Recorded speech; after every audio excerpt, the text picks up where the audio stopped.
하나님 말씀 앞에 다 같이 일어나서 마태복음 28장 우리 함께 19절 18절에서 20절까지 주일에 말씀 읽었던 말씀입니다. 다 같이 우리 교독으로 읽겠습니다. 하나님의 말씀, 예수님의 지상명령의 말씀입니다. 18절을 제가 읽겠습니다. 예수께서 나와 말씀하여 이르시되 하늘과 땅의 모든 권세를 내게 주셨으니 그러므로 너희는 가서 모든 민족을 제자로 삼아 아버지와 아들과 성령의 이름으로 세례를 베풀고 다 같이 있습니다. 내가 너희에게 분부한 모든 걸 가르쳐 지키게 하라. 볼지어다 내가 세상 끝날까지 너희와 항상 함께 있으리라 하시니라. 아멘. 이런 살아계신 하나님의 말씀입니다. 자리에 앉으시고 말씀 앞에 기도하고 함께 나누겠습니다. 하나님 앞에 기도합니다. 우리가 할 일이 무엇인지를, 우리의 사명이 무엇인지를 말씀을 통해 발견하고 그 말씀 따라 순종하며 살아갈 수 있는 성령의 능력을 부어주옵소서. 듣기는 속히 하고 또 삶으로 옮기게 하셔서 우리가 들은 말씀이 삶으로 옮겨줄 수 있도록 우리에게 우리의 능력이 아니라 성령의 능력과 성령의 은혜를 부어주시옵소서. 오늘도 말씀을 전하는 주의 종을 통하여 주님의 음성 듣게 하여 주시고 그 음성 따라 승리하고 살아갈 때마다 삶의 축복이 가득하도록 인도하여 주시옵소서. 예수님의 이름으로 감사하며 간절히 축복하며 기도 올려 드리옵나이다. 아멘. 여러분, 그리스도인들이 선교와 전도해야 할 이유가 무엇일까요? 첫 번째 이유를 말한다면 복음을 필요로 하는 사람들이 다 있기 때문에 우리가 선교와 전도를 해야 되는 것입니다. 아담 이후로 주 1900년까지 살았던 사람들보다 지금 사는 사람들이 더 많아요. 현재 수많은 사람들의 수가 1900년 이전 사람들보다 지금 이후의 사람들이 더 많아요. 인구를 따진다면 80억 이상의 인구 중에는 아직 예수님을 복음을 듣지 못한 사람들이 많습니다. 여러분, 이들의 구원을 위해서 복음이 필요하기 때문에 복음을 전해야 됨을 우리가 알 수 있습니다. 두 번째 이유는 우리는 은혜에 빚진 자들이기 때문입니다. 예수님의 자녀는 하나님의 은혜에 빚진 사람들이에요. 여러분, 이 사실을 어떤 사람들은 이렇게 표현했습니다. 우리는 마치 어디에 가면 먹을 것을 받을 수 있는지 아는 거지와 같다. 그러나 다른 굶주린 사람들에게 어디에 가면 먹을 것을 얻을 수 있는지를 우리가 알려주어야 한다. 이렇게 표현하고 있습니다. 그래서 우리는 은혜에 빚진 자이기 때문에 복음을 전하는 거예요. 세 번째 이유를 따진다면 하나님의 명령이기 때문이에요.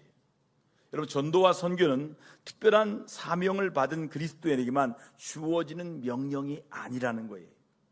그리스도인이라면 누구나 예수님의 복음을 전해야 한다는 거예요. 지금 대전 노예에서 전도운동하고 있는 교회가 20개 정도 됩니다. 110개 넘는 교회 중에 전도운동 스티커 붙이고 하는 운동은 저희 교회도 있고 옆에 천광교회도 있고 또 영락교회도 하고 성남교회도 하고 해서 한 20개의 교회가 되는데, 놀라운 일은 그 교회 이야기를 들어보면 이제 전도대만 전도하는 게 아니라 전교인이 입을 열려 전도했더니 이상한 일이 벌어진다는 거예요. 매주마다 사람들이 온다는 거예요. 새로운 사람들이 오는데 전도한 사람이 오는 게 아니라 전도하지 않은 사람까지 온다는 거예요. 그래서 주님이 전도하라겠구나, 이것을 하는 교회들마다 지금 느끼고 있고 이제 하려고 하는 교회도 많아지고 있습니다. 여러분, 그리스도인이라면 누구나 예수님의 복음을 전해야 되는 거예요. 한번 해볼까요? 예수 믿고 구원 받으세요. 여러분, 교회 나오세요. 이 설교는, 이 전도는 옛날 전도예요. 교회 나오세요, 이 말은 옛날 전도예요. 지금은요, 교회 나오세요라면 교회가 사람들에게 신뢰를 많이 잃어서 교회 나오란 말은 싫어합니다. 여러분, 예수 믿고 구원 받으세요. 예수 믿고 행복하세요. 이렇게 복음을 전하는 거죠. 네 번째 이유는 전도와 선교의 기회가 주어졌기 때문이라는 거예요. 여러분, 이제 몇몇을 제외한 대부분의 나라에 전도와 선교의 문이 활짝 열렸습니다. 기회가 주어졌을 때 예수 그리스도를 전해야 됩니다. 여러분, 전도와 선교에 힘써야 하는 이와 같은 이유들은 모두 성경에 다 기록되어 있습니다. 그러나 이것들이 가장 중요한 이유가 아니라는 것을 사도행전을 보면 알 수가 있어요. 여러분, 가장 중요한 이유는 사도행전에 나와 있어요. 예수님은 십자가에 죽었다가 부활하셨어요. 그리고 하늘로 승천하셨어요. 이 말을 믿으십니까? 성경대로 믿으세요. 이 일이 있은 후에 제자들은 모여서 앞으로 어떻게 전도할 것인지 회의하지 않았습니다. 부활의 기쁨으로 인해서 누가 시키지 않아도 자연스럽게 이 놀라운 복음의 소식을 전했습니다. 이들은 전도하려고 애쓰지 않았습니다. 복음에 대한 벅찬 감격으로 예수님을 전하지 않을 수 없었습니다. 노 회장님 말씀에 빌으면 등록하려고 안 했다는 거예요. 교회 나오세요 이렇게 말하지 않았다는 거예요. 그저 복음만을 전했어요. 예수 믿으면 구원받습니다. 예수 믿으면 행복합니다. 저를 보세요. 이렇게 복음만 전하지 않을 수 없었어요. 복음의 기쁜 소식을 깨닫는 사람은 가만히 있을 수가 없었습니다. 전도와 선교는 예수님을 믿는 사람들이 자연스러운 반응이에요. 그러므로 초대교회 성도들처럼 복음을 전하려면 몇 가지 중요한 진리를 말씀으로 깨달아야 돼요. 진리의 말씀에 경청하시기 바랍니다. 첫 번째 진리는 예수님의 권위를 믿으라고 말씀합니다. 예수님의 권위를 믿으라. 예수님의 이름의 권위를 믿어라. 그렇게 말씀하는 거예요. 예수님의 제자들에게 주신 지상명령은 부활하신 그분의 권위와 밀접한 관계가 있습니다. 예수님의 권위는 제자들이 자신감을 갖고 복음을 전하도록 도와줍니다. 여러분, 이런 이유로 예수님의 권위는 마태복음에서 반복되는 주제 중 하나입니다. 마태복음을 보시면 예수님의 산상설교를 끝내셨을 때 사람들이 말씀의 권위에 놀랐다고 기록이 나와 있습니다.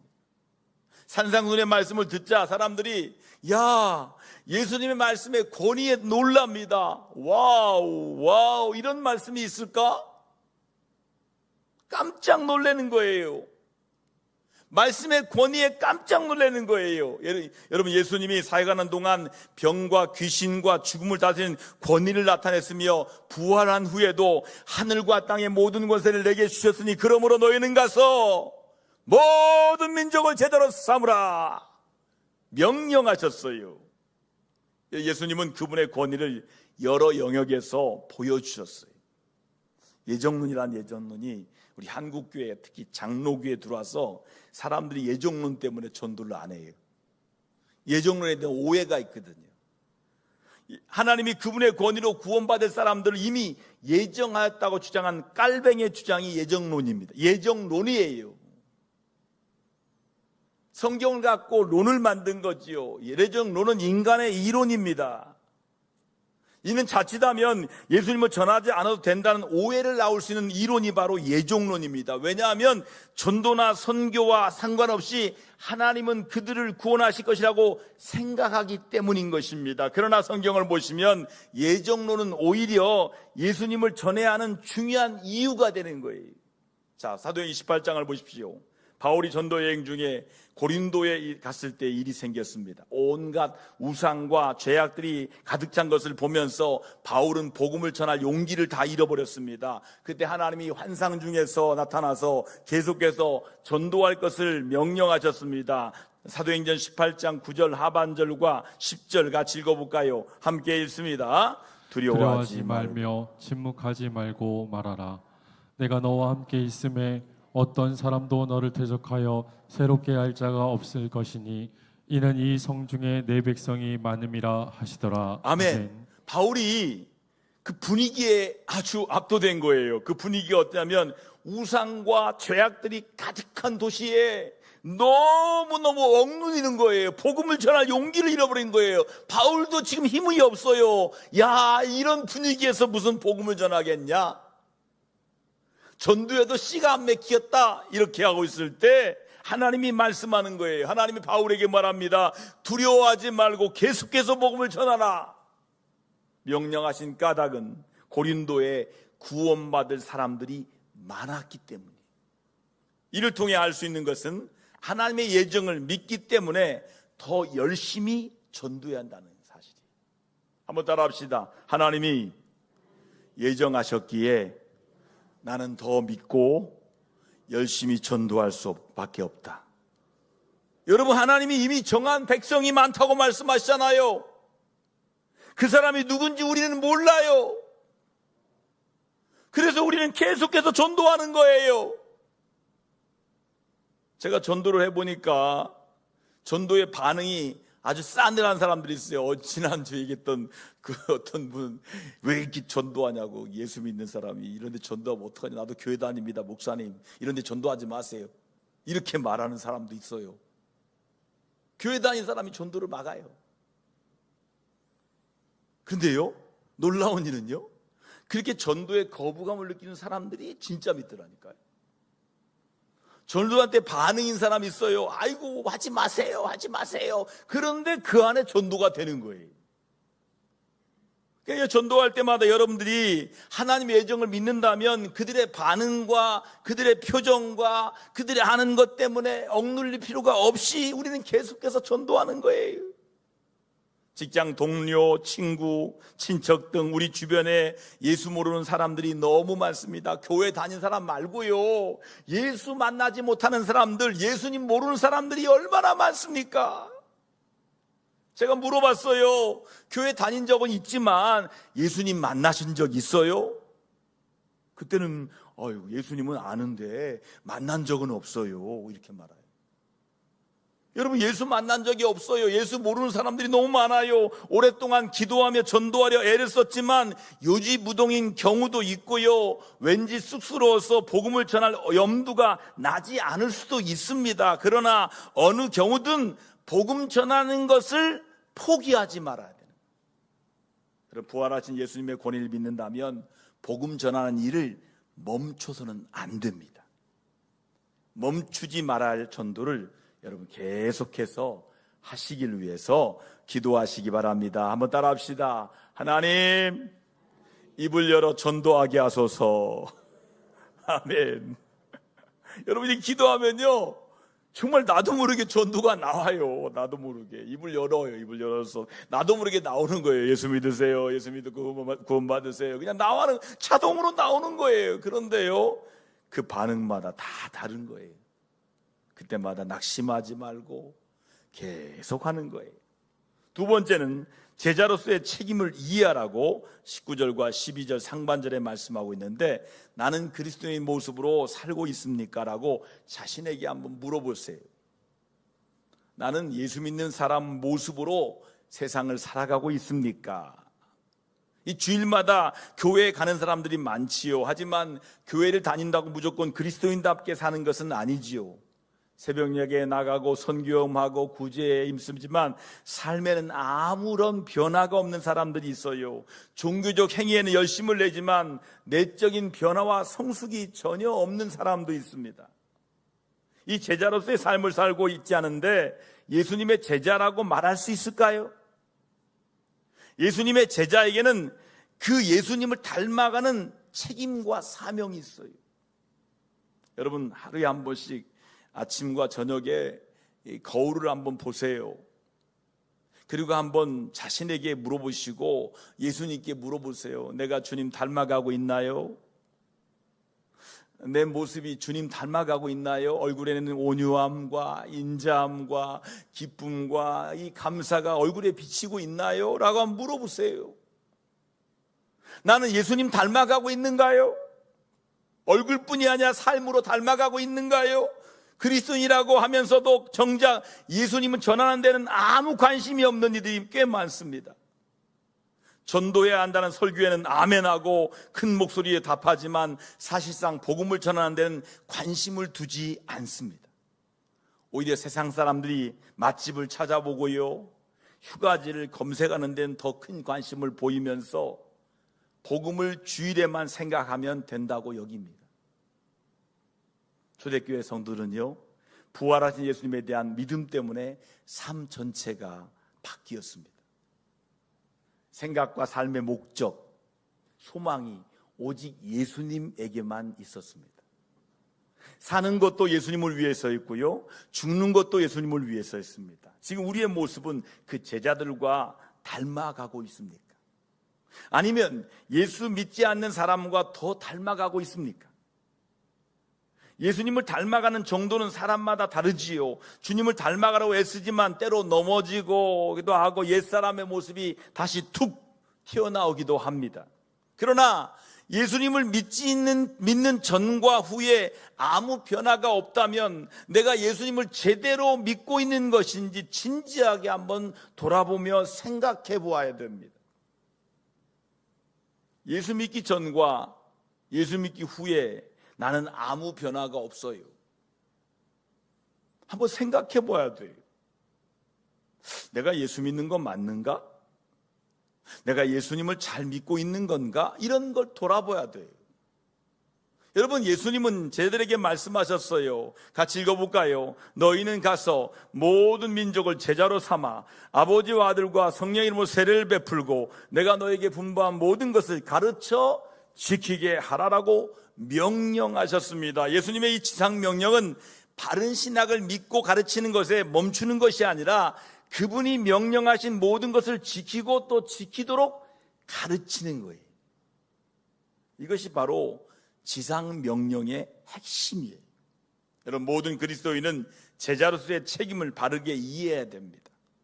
변화된 삶을 사는 것, 예수님께 순종하고 그분을 닮아가는 것은 그리스도인의 책임이에요.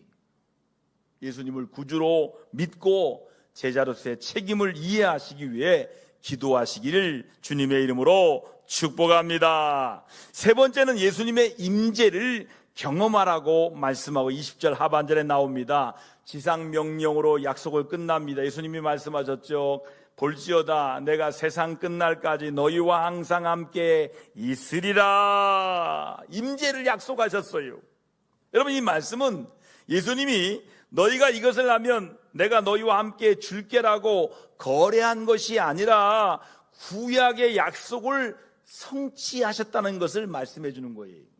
여러분, 구약은요, 하나님이 직접 그분의 백성들과 거할 날이 올 것을 약속하셨어요. 이는 실제로 성취가 되었는데 사도행전을 보시면 초대교회 성도는 자신이 경험한 하나님을 사람들에게 전하고 있습니다. 그들은 날마다 부활하신 예수님의 임재를 경험했습니다. 그리고 그 결과 막연한 신학적 지식을 전한 것이 아니라 자신들이 직접 경험한, 자신들이 직접 만난 예수님을 생생하게 증거했어요. 여러분, 구약시대에 하나님은 백성과 거리를 두셨어요. 성막이나 성전에만 거하셨고 백성은 그분 앞에 직접 나올 수 없었습니다. 대지상들만 하나님의 영이 거하시는 지성소 안에 1년에 딱 한 번 들어갈 수 있을 뿐이었습니다. 구약의 선지자들은 하나님이 직접 그분의 백성들에게 가운데 거하실 날이 올 것이라고 예언했습니다. 하나님이 그들 안에 역사하실 것입니다. 그리고 오순절에 성령님이 임하심으로써 이 약속이 그대로 이루어졌습니다. 여러분, 예수님의 제자들은 이제 하나님을 직접 경험하는 삶을 삽니다. 하나님의 영이, 성령님이 각 사람 안에 거하시기 때문에 하나님에 대해 증거할 수가 있는 거예요. 그래서 전도하지 못하는 분들이 왜 못하냐면 전하게 하는 성령님을 의지하지 않습니다. 내 안에 성령님이 계시면 그 성령님이 전하지 않고는 못 견디게 하십니다. 그래서 성령이 역사하지 않으면 전도할 수가 없는 거예요. 성령님은 교회에만 계시는 분이 아니에요. 여러분 삶 속에서, 여러분 삶의 한 자리에서 여러분 마음에 거하시기 때문에 성령님이 말씀하는 거예요. 야, 전해. 너 왜 가만히 있어? 복음을 전하라고 그 사람 만나게 했잖아. 전해. 이게 성령이 말씀하시는 거예요. 흔히 기독교를 체험의 종교라고 말하지 않습니까? 하나님을 믿는 사람은 그분이 나의 삶에 어떻게 역사하고 계신지를 분명하게 전할 수 있어야 돼요. 이것이 능력 있는 전도이고 강력한 선교입니다. 여러분, 전도의 능력은 신학적 지식이 아니라 예수님을 경험하는 삶에 있는 거예요. 초대교회 세대들은 자신의 삶 가운데 역사하시는 하나님을 증거했어요. 우리 삶 가운데 역사하신 하나님을 나타내기 위해서 그분과 함께하는 시간을 가져야 되는 거예요.